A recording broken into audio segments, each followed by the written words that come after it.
تھا، سنا ہے بڑا ظالم تھا، اور یہ بھی سنا ہے کہ قرآن حکیم کے اعراب یعنی زیر زبر پیش بھی اسی نے لگوائے تھے۔ شاہ جی تسی سنیا نہیں، تسی تو مارا بھی کھا دیا نے آل امیہ دیاں، ٹھیک ہے۔ حجاج ابن یوسف جو ہے ایک بہت ظالم شخص تھا، آل امیہ میں سے تھا، ان کا خدمت گزار بنو ثقیف میں سے تھا۔ آل امیہ سے مراد ہے کہ امیہ والا تھا، خود وہ یعنی بنو امیہ میں نہیں تھا، بنو ثقیف میں سے تھا۔ حجاج ابن یوسف عبد الملک بن مروان کا رائٹ ہینڈ تھا اور کوفے کا گورنر تھا، اور پھر اس کو لالچ دی گئی کہ تم اگر عبداللہ ابن زبیر کو قتل کر دو تو تمہیں حجاز کا گورنر بنا دیں گے، کیونکہ عبداللہ ابن زبیر نے مروان کے دور کے اندر 9 سال کے لیے وہاں پہ خلافت قائم کر لی تھی۔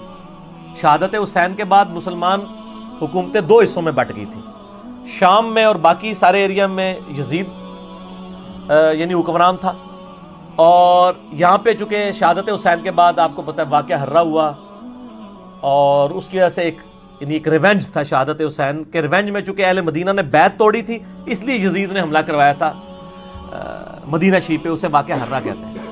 اس کے بعد خانہ کعبہ شریف میں اس پورے ایریا میں عبداللہ ابن زبیر نے حکومت قائم کر لی، پھر ان کو بھی شہید کرنے کے لیے اس نے بھیجی فوج، لیکن وہ کامیاب نہیں ہوئی۔ پھر مروان بعد میں آیا، بیچ میں کچھ عرصے کے لیے یزید کا بیٹا تھا معاویہ، لیکن اس نے چھوڑ دیا، معاویہ ابن یزید۔ بعد میں مروان بھی کوشش کرتا رہا، کامیابی نہیں ہوئی۔ جب اس کا بیٹا عبد الملک بن مروان بنا نا، تو اس نے حجاج ابن یوسف ظالم شخص کو بھیجا، اور اس نے پھر دوبارہ سے یعنی چڑھائی کی، اور یہ پوری ڈیٹیل آپ کو صحیح مسلم میں ملے گی، کتاب الحج چیپٹر میں، اور مشکات میں بھی آپ کو 30 جلد میں جو قریش کے مناقب والا بیان ہے نا، اس میں آپ کو مسلم شریف کی حدیث ملے گی۔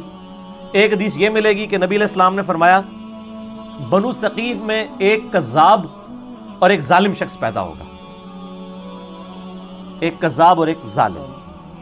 کذاب کے بارے میں یعنی لوگوں کا دعویٰ ہے مختار سقفی، ہمیں کوئی دلیل نہیں ملی، ترمذی سے ایک لے کے آتے ہیں، لیکن وہ امام ترمذی نے کہا ہے کہ کہا جاتا ہے، کہا تو بہت کچھ جاتا ہے، سند بیان نہیں کی ہے۔ بہرحال اسما بنت ابی بکر سیدہ عائشہ کی جو بڑی بہن تھی، انہوں نے کہا کہ یہ جو بنو ثقیف کا ظالم ہے وہ حجاج ابن یوسف ہے، یہ صحیح مسلم میں، اور پوری حدیث مسلم شریف میں مشکات میں 30 جلد میں آپ کو ملے گی پوری ڈیٹیل حدیث کہ عبداللہ ابن زبیر کو اس نے شہید کروا دیا، اور مکے کے دروازے پہ اس نے ان کی لاش ٹانگ دی عبرت کے لیے، نعوذ باللہ، صحابی رسول کی، عام صحابی نہیں، صحابی رسول کا بیٹا، عشرہ مبشرہ حضرت زبیر کا بیٹا، حضرت عائشہ کا بھانجا اور سیدہ اسما کا بیٹا۔ اور یہ وہ شخص ہے، بخاری شریف میں آتا ہے کہ جی کفار مکہ کہتے تھے کہ ہم نے بندھن کر دی ہے، مسلمانوں کی اولاد نہیں ہوگی۔ پہلا بچہ جو پیدا ہوا وہ عبداللہ ابن زبیر تھے۔ نبی علیہ السلام نے اپنے مبارک ہاتھوں سے ان کو گھٹی دی تھی کھجور کی، یہ گھٹی دینا بھی سنت ہے، صحیح بخاری میں آتا ہے، یہ عام بندہ نہیں ہے۔ ان کی لاش ٹانگ دی، عبداللہ ابن عمر وہاں سے گزرے اور کہا کہ اے ابو خبیب تم پر سلام ہو، یہ ان کی کنیت تھی، اور ان پر سلامتی بھیجی، اور کہا کہ یہ جو آل امیہ کے لوگ ہیں تمہارے بارے میں جھوٹ بولتے ہیں، تم ایسے نہیں تھے، تم بہت عبادت گزار تھے، تم بہت نیکوکار تھے، اور میں تمہیں منع کرتا تھا، یعنی وہ عبداللہ ابن زبیر کو منع کرتے تھے کہ آپ حکومتی معاملات میں نہ پڑیں، وہ ذرا ان کی پیسو نیچر تھی، ان کی ایکٹیو نیچر تھی۔ تو بہرحال یہ وہ پڑھ کے چلے گئے وہاں سے۔ تو بعد میں حجاج بن یوسف کو کسی نے بتایا کہ عبداللہ بن عمر نے تو بڑے تعریفی کلمات، یہ زیادہ بات ہے، حجاج بن یوسف نے بعد میں عبداللہ بن عمر کو بھی قتل کروا دیا۔ آل امیہ نے کسی کو نہیں چھوڑا، جو ان کے حق میں بھی تھے ان کو بھی شہید کروایا، یہ بھی صحیح بخاری میں آتا ہے حج والے چیپٹر میں کہ حجاج بن یوسف تیمارداری کے لیے آیا عبداللہ بن عمر کی، کہا کہ مجھے پتہ چل جائے نا آپ کو کس نے مروایا ہے، یعنی وہ زہر آلود نیزہ مار دیا گیا تھا حج کے دوران، کیونکہ امیر حج یہ ہوتے تھے، تو گورنر وہ تھا، وہ کہتا تھا منو امیر حج کیوں نہیں بنا دے، ٹھیک ہے، تو عبداللہ بن عمر کیوں امیر حج ہوتے ہیں؟ تو عبداللہ بن عمر نے فرمایا میرا قاتل وہ ہے جس نے احرام کی حالت میں آلات جنگ لانے کی اجازت دی ہے، یعنی تو اب ڈائریکٹ تو نہیں کہہ سکتے تھے نا، ظالم آدمی تھا، تقیۃً ہی انہوں نے ایک بات کی، میسج کنوے کر دیا۔ تو وہ مسلم شریف کی اس حدیث میں آتا ہے کہ جب وہ عبداللہ بن عمر چلے گئے تو حجاج بن یوسف کو کسی نے بتایا، تو اس نے پھر کہا کہ ٹھیک ہے عبداللہ بن زبیر کی لاش اتار کے یہودیوں کے قبرستان میں پھینک دو۔ یہ وہ لوگ ہیں سر، یہاں لوگ آل امیہ کانفرنسز کروا رہے ہیں، یہ صحابہ کی لاشوں کو ان لوگوں نے، یہ مسلم شریف ہے سر، یہ موضوعات شریف نہیں ہے، یا یہ تاریخ شریف نہیں ہے آل امیہ اور آل عباس کی لکھوائی بھی، یہودیوں کے قبرستان میں لاش پھینک دی اور پھر یہ کہا کہ اس کی ماں کو بالوں سے گھسیٹ کے میرے پاس لے کے آؤ. یہ مسلم شریف کے الفاظ ہیں. اور ماں کون ہے؟ حضرت عائشہ کی بڑی بہن اسما بنت ابی بکر. تو اسما بنت ابی بکر کو جب یہ پیغام پہنچا نا تو انہوں نے کہا کہ ٹھیک ہے میں تو انہوں نے کہا جی آپ کو بلا رہے ہیں وہ، اور اگر آپ نہ آئے تو بالوں سے گھسیٹ کے. بولے اعوذ باللہ. تو اسما نے کہا ٹھیک ہے پھر مجھے بالوں سے گھسیٹ کے لے کے جاؤ، میں نے تو نہیں جانا. اب وہ جو آئے تھے ان کو بھی شرم آئی کہ یار حضرت ابو بکر کی بیٹی ہے، یہ عائشہ کی بڑی بہن ہے، اور عبداللہ ابن زبیر صحابی کی ماں، اور بالکل شروع میں اسلام قبول کرنے والوں میں. تو پھر حجاج ابن یوسف غصے سے خود آیا. یہ پوری ڈیٹیل مسلم شریف میں، مشکات میں بھی آپ کو مل جائے گی. آیا غصے سے اور آ کے اسما بنت ابی بکر کو کہتا ہے کہ دیکھ میں نے تیرے بیٹے کے ساتھ کیا اشر کیا ہے. ایک ماں اس کے بچے کی لاش کو لٹکایا اتنے دنوں کے لیے اور پھر آ کے یہ بات بھی کر رہا ہے. تو اسما بنت ابی بکر نے صحیح پھکی والا جواب دیا آگے سے. اس نے کہا دیکھ میں نے اس کو کیسا برباد کیا. اس نے کہا حجاج تو نے میرے بیٹے کی دنیا برباد کی ہے، اس نے تیری آخرت برباد کر دی ہے. تو نے میرے بیٹے کی دنیا برباد کی، اس نے تیری آخرت برباد کر دی. تو کامیاب کون ہوا؟ عبداللہ ابن زبیر. اور آگے مسلم شریف کے الفاظ ہیں کہ اسما بنت ابی بکر کہتی ہے کہ ہم نے رسول اللہ سے سنا تھا کہ بنو ثقیف میں کذاب اور ایک ظالم پیدا ہوگا. کذاب تو ہم دیکھ چکے، ظالم تو ہے. حجاج ابن یوسف سے کہا ٹھیک ہے. اور پھر فرمایا کہ میں نے سنا تو مجھے کہتا ہے کہ 2 آزار بند والی. یہ سیدہ اسما کی یعنی آپ سمجھ لیں ایک خصوصیت کے طور پہ بیان کیا جاتا تھا، 2 آزار بند والی. تو اس نے کہا ہاں. تو ان کا تجھے پتا یہ 2 آزار کیوں تھے؟ ایک یہ جو آزار میں باندھا کرتی تھی نا ابو بکر اور رسول اللہ صلی اللہ علیہ وسلم کا کھانا لے کے میں غار ثور میں جایا کرتی تھی، اور دوسرا آزار میری تہمت ہوتی تھی جس سے کوئی عورت بھی آزاد نہیں ہو سکتی، اور اس وجہ سے میرا نام پڑ گیا تھا 2 آزار بند والی، رسول اللہ صلی اللہ علیہ وسلم کا کھانا لے کے. تو آپ اندازہ کریں کہ آل امیہ نے ان لوگوں کو جنہوں نے اسلام کے لیے اتنی قربانیاں دی تھی ان کے ساتھ کیا کیا ظلم کیے. صرف آل رسول کے ساتھ ظلم نہیں کیے، باقی صحابہ کی اولاد کے ساتھ. یہ جو آج جو ہے وہ سعودیہ کے ریال لے کے ان کے فضائل و برکات جھوٹے بیان کرنے کی کوشش کر رہے ہیں، ان کو پتہ نہیں ہے کہ یہ بھی کیا کر رہے ہیں، یہ اپنی دنیا بچانے کے چکر میں اپنی آخرت برباد کر رہے ہیں ان کی جھوٹی وکالت کر کے. اور سر آپ کو حقائق اگر جاننے ہیں نا تو آپ یہ میرا ریسرچ پیپر پڑھیں، واقعہ کربلا کا حقیقی پس منظر 72 صحیح الاسناد احادیث کی روشنی میں اہل سنت کی مین سٹریم کی کتابوں سے میں نے 200 روایتیں جمع کی ہیں، اکثر بخاری اور مسلم سے. تو یہ جناب حجاج ابن یوسف تھا اور یہ اس کی اصلیت تھی.